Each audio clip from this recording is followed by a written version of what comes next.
বিশ্ব সামরিক শক্তির ভারসাম্য দ্রুত বদলাচ্ছে। প্রযুক্তির দিক থেকে যেসব দেশ আগে বিশ্বকে নেতৃত্ব দিত, এখন সেই প্রতিদ্বন্দ্বিতায় প্রবেশ করেছে নতুন শক্তিগুলো। এর সবচেয়ে বড় উদাহরণ হল তুরস্কের কিজিল এলমা আনম্যান্ড স্টেলথ জেট ড্রোন, যা ভবিষ্যতের যুদ্ধক্ষেত্রে মানুষে চালিত বিমানের বিকল্প হয়ে উঠতে পারে বলে বিশ্লেষকরা মনে করছেন। এই ড্রোনের সক্ষমতাকে অনেকেই তুলনা করছেন F-16 মতো চতুর্থ প্রজন্মের যুদ্ধবিমানগুলোর সঙ্গে। এর ফলে আন্তর্জাতিক মহলে একটি কথাই বেশি শোনা যাচ্ছে, কিজিল এলমা কি সত্যিই ভবিষ্যতে F-16কে পরাজিত করতে পারে? কিজিল এলমা তুরস্কের ড্রোন বিপ্লবের নতুন অধ্যায়। তুরস্ক ইতোমধ্যে বাইরাক্টার TB2 এবং আকিঞ্জি ড্রোনের মাধ্যমে বিশ্বের ড্রোন বাজারে নিজের অবস্থান শক্ত করেছে, কিন্তু কিজিল এলমা সেই ধারা থেকে অনেক এগিয়ে। এটি হলো স্টেলথ বৈশিষ্ট্যযুক্ত, জেট চালিত, উচ্চ গতিসম্পন্ন ও স্বয়ংক্রিয় যুদ্ধক্ষম UAV। এর সবচেয়ে উল্লেখযোগ্য বৈশিষ্ট্যগুলো হলো স্টেলথ ডিজাইন, রাডার সিগনেচার অত্যন্ত কম, জেট ইঞ্জিন, গতি প্রায় ম্যাক 0.9 পর্যন্ত, অটোনোমাস ফাইটিং সিস্টেম, নিজে সিদ্ধান্ত নিয়ে যুদ্ধ করতে পারে, এয়ার টু এয়ার ও এয়ার টু গ্রাউন্ড অস্ত্র বহনে সক্ষম, এয়ারক্রাফট ক্যারিয়ার থেকে উড্ডয়নযোগ্য, ফিউচার অপশন।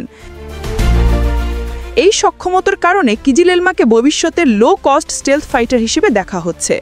তাহলে কেন বলা হচ্ছে F-16 হেরে গেল কিজিল এলমার কাছে?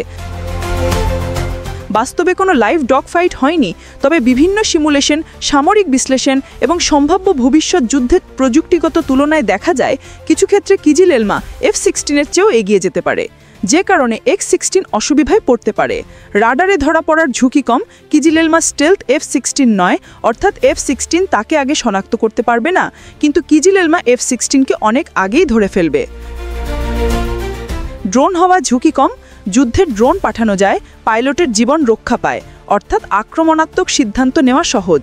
স্বয়ংক্রিয় যুদ্ধ অ্যালগোরিদম, AI নির্ভর অটোমেটেড কমব্যাট সিস্টেম দ্রুত সিদ্ধান্ত নেয়, যা মানবচালিত বিমানের তুলনায় দ্রুত প্রতিক্রিয়া দেখাতে পারে। অপারেশনাল খরচ F-16 তুলনায় কয়েক গুণ কম। F-16 পরিচালনা করতে ঘন্টায় $20-25 হাজার খরচ হয়, কিজিল এলমার খরচ সেই তুলনায় খুবই কম। দীর্ঘমেয়াদের এটি আরও কার্যকর। কিজিল এলমার নতুন ইতিহাস, তুরস্কের টেকনোলজি স্বাধীনতার ঘোষণা। তুরস্ক বহু বছর ধরে পশ্চিমা দেশগুলোর ওপর নির্ভর করে মানবিক বিমান কিনত, বিশেষ করে F-16 তাদের প্রধান যুদ্ধ বিমান। কিন্তু মার্কিন সম্পর্কের টানাপোড়েন এবং F-35 প্রোগ্রাম থেকে বাদ পড়ায় তুরস্ক সিদ্ধান্ত নেয় নিজেদের ভবিষ্যৎ যুদ্ধবিমান নিজেরাই তৈরি করবে। কিজিল এলমার সাফল্য তুরস্কের 3টি বিষয়ে নতুন ইতিহাস গড়তে সাহায্য করেছে: নিজস্ব স্টেলথ জেট ড্রোন উৎপাদনকারী বিশ্বের অল্প কয়েকটি দেশের তালিকায় প্রবেশ, ড্রোন ওয়ারফেয়ারের ভবিষ্যৎ ধারণাকে নতুনভাবে সংজ্ঞায়িত করা, পঞ্চম, ষষ্ঠ প্রজন্মের যুদ্ধ কৌশলে প্রবেশের প্রথম ধাপ সম্পন্ন করা। এটি শুধু তুরস্ক নয়, বিশ্বের সামরিক ভারসাম্যেও বড় পরিবর্তন আনছে। ভবিষ্যৎ যুদ্ধক্ষেত্রের দৃশ্যপট, কেন কিজিল এলমা আরও গুরুত্বপূর্ণ? বিশ্লেষকরা বলছেন ভবিষ্যতের এয়ার কমব্যাট হবে ম্যান্ড প্লাস আনম্যান্ড টিমিং বা MUMT ভিত্তিক। কিজিল এলমা মানুষের চালিত বিমানের সহকারী হিসেবে স্বয়ংক্রিয়ভাবে শত্রুর বিমানকে আক্রমণ করতে পারবে। সস্তা, দ্রুত উৎপাদনযোগ্য ও স্টেলথ হওয়ার এটি বহু সংখ্যায় মোতায়েন করা যাবে, F-16 বা F-35 সঙ্গে একযোগে কাজ করতে সক্ষম। অর্থাৎ ভবিষ্যতে একা একটি F-16 বিরুদ্ধে একাধিক কিজিল এলমা পাঠালে F-16 জন্য বেঁচে থাকা কঠিনই হবে। কিজিল এলমা বাস্তবে F-16কে হারায়নি, তবে প্রযুক্তিগত অগ্রগতি, সিমুলেশন, স্টেলথ সুবিধা ও AI ক্ষমতার ভিত্তিতে অনেক ক্ষেত্রেই F-16কে ছাড়িয়ে যেতে পারে। তুরস্কের জন্য এটি নতুন সামরিক ইতিহাস, কারণ তারা বিশ্বের অন্যতম উন্নত ড্রোন জেট তৈরি করতে সক্ষম হয়েছে।